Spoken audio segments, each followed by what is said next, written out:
Surat crime branch પોલીસે વાહન ચોરીના 10 ગુનામાં વોન્ટેડ અલીરાજપુરની કુખ્યાત ચોગડ ગેંગના વોન્ટેડ આરોપીને ઝડપી પાડી કાયદેસરની કાર્યવાહી હાથ ધરી છે। પકડાયેલ આરોપી વિરુદ્ધ 10 જેટલા ગુનાઓ નોંધાયા છે। સુરત ક્રાઇમ બ્રાન્ચ પોલીસ પાસેથી મળતી માહિતી પ્રમાણે સુરત પોલીસ કમિશનરે વણ ઉકેલાયા ગુના શોધી કાઢવા ક્રાઇમ બ્રાન્ચ પોલીસને આદેશ આપ્યો હતો।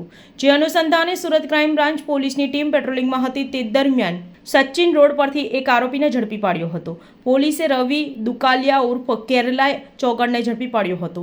પકડાયેલા આરોપીની પૂછપરછમાં સામે આવ્યું હતું કે વર્ષ 2022માં રવિ અને તેના સાગરીકો રાકેશ માંજરિયા તથા સચિન જુગડિયા વિલય વેગડિયા સાથે મળીને પાંડેસરા તથા સચિન વિસ્તારમાં મજૂરી કામ કરતા હતા અને તે વખતે તેઓએ સાથે મળીને પાંડેસરા અને સચિન વિસ્તારમાંથી આશરે 7 જેટલી બાઇક ડુપ્લિકેટ ચાવી તેમજ ડાયરેક્ટ કરીને ચોરી કરી હતી અને ચારેય આરોપીઓએ અહીંથી બાઇક ચોરી તેમના વતન લઈ ગયા હતા।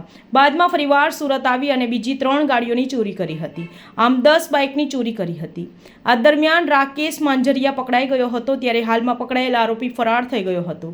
હાલ ક્રાઇમ બ્રાન્ચ પોલીસે આરોપીને ઝડપી પાડી કાયદેસરની કાર્યવાહી હાથ ધરી છે। ઉલ્લેખનીય છે કે પકડાયેલ આરોપી વિરુદ્ધ પાંડેસરા પોલીસ મથકમાં 9 જેટલા ગુનાઓ નોંધાઈ ચૂક્યા છે, જ્યારે સચિન જીઆઈડીસી પોલીસ મથકમાં 1 ગુનો નોંધાયો છે।